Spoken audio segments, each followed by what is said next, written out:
So just recently, I was talking to one of my friends who got divorced, and he said now that he is divorced, he and his wife are like best friends, but living together, they were like cat and dog, just could not get along, could not see eye to eye. And he felt that he was doing a lot to please her.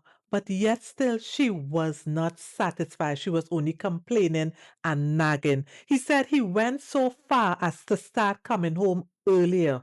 He used to go across to his friend's home on a Sunday to watch the game. He started inviting the friends to come to his house so that he would be home. He bought a pool table and put it in the basement so that the friends could come and play pool, right? But yet still she was complaining. So I said, well, did you ever ask your wife what exactly was the problem? He said yes, and she told me that she did not feel emotionally safe in the relationship and that he was not emotionally available. And he said when she told him that, he got very upset because he's thinking, wow, you real ungrateful. Because here I am, I put a roof over your head. I'm providing food on a table. I'm seeing about the children. Even sometimes he said he will buy her flowers once a month. And then you are telling me that you are not feeling emotionally safe and I am not emotionally available.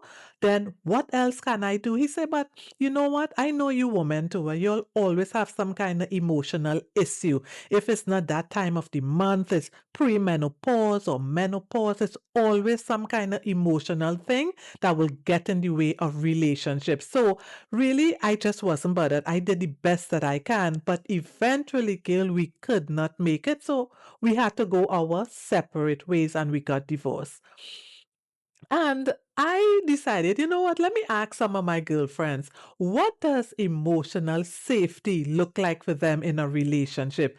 And you all will be surprised to hear what I discovered. But I am going to share with you in this podcast what emotional safety looks like for a lot of women based on what I heard from my friends and my research and so forth, and how it could affect a relationship if it is not present. So, my friends, they said, feeling emotionally safe just simply means that they feel very comfortable to express their emotions to their husbands without feeling judged, without being ridiculed or being dismissed, right?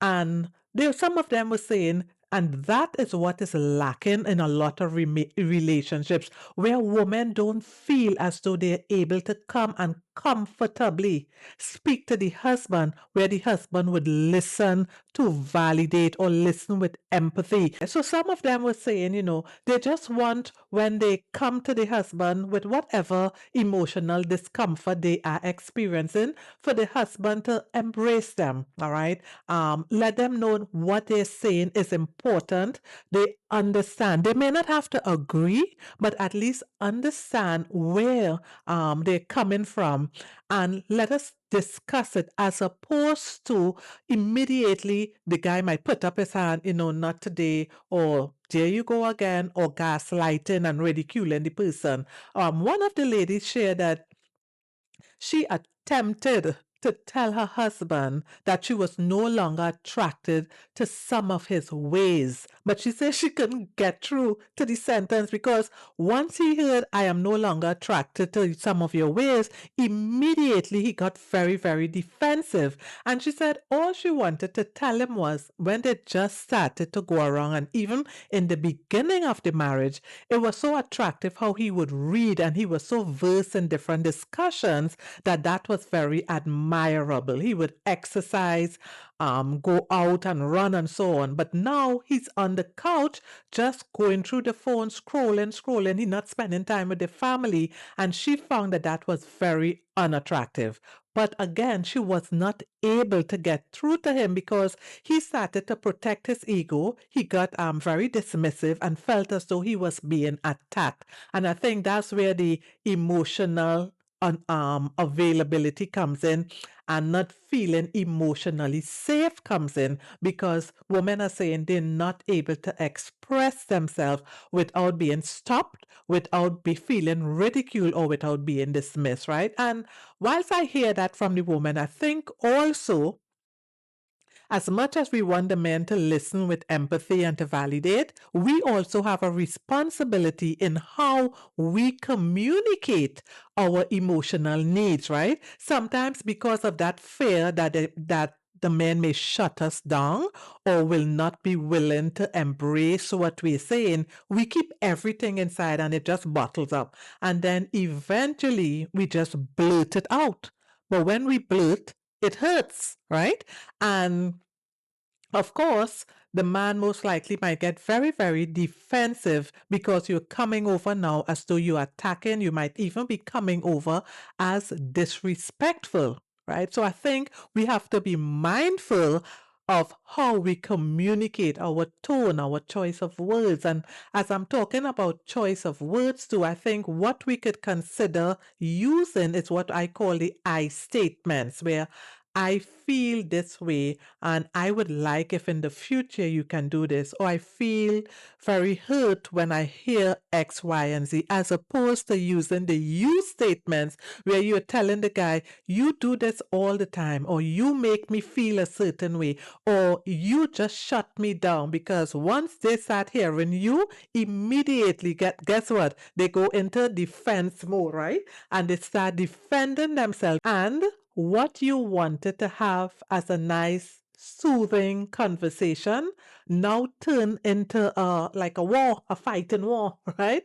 And that's not what you wanted. You didn't want that quarrel and that blaming and attacking and all this conflict. That's not what you hope for. But your choice of words kind of ignited that, right? So that one. The other thing too, I think could work, and one of the women said that they use it, is timing and frequency. So your husband might call you and he say, babes, I'm really hungry and tired. I had a really long day. Do you have any food at home, or should I pick up something to eat?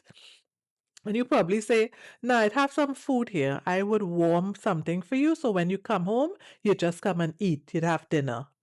But soon as the guy walked through the door, maybe into 3 or 5 minutes, you started complaining about what is bothering you, and you hope that it could be fixed, and you start offloading emotionally onto your husband. Then that's not the time to discuss that. And that's what I talk about, timing. And one of the ladies says she and her husband, they have this tea Thursday. So every Thursday they would sit down and reflect on what they discussed in the past and see if there's any improvement. Like she would tell him, I see you improving now. When you use the toilet, you're no longer leaving the toilet seat up.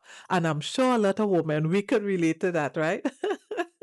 Right. So that might be one of the things that, and he might say, yes, I realize you're not on your phone as much, and I really appreciate that. So you could set aside times to have discussion. You could also discuss boundaries, what you would like to discuss, and how, and what tone, what you will not tolerate, and what you appreciate hearing, things like that. Whatever you guys could discuss to make the situation less uncomfortable, right? So I think for emotional safety, based on what I heard from my friends and my research, it is important to have it. If you go back to Maslow hierarchy of needs, right?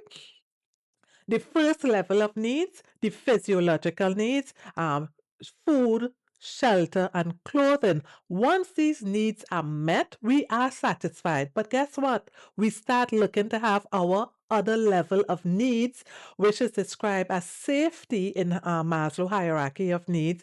Your job safety, your physical safety, those needs are met. Then what? We start climbing to the other level. So every time we our needs are met, we have a need to be fulfilled again, right? So in this instance with my friend, he didn't realize, yes, her first level of needs were met, second level of needs met. The third level, love and belonging, that emotional fulfillment, that is what she was complaining about. But he can understand that because for him, he already had a preconceived notion about women and their emotions. So instead of getting help or doing research, go to ChatGPT or YouTube, Google. There's so many other avenues for us to get help when we're not sure of what is going on in a relationship. Instead of him seeking help, he just decided, look, this is not going to make sense because she's just ungrateful and it's not working out. And unfortunately, that marriage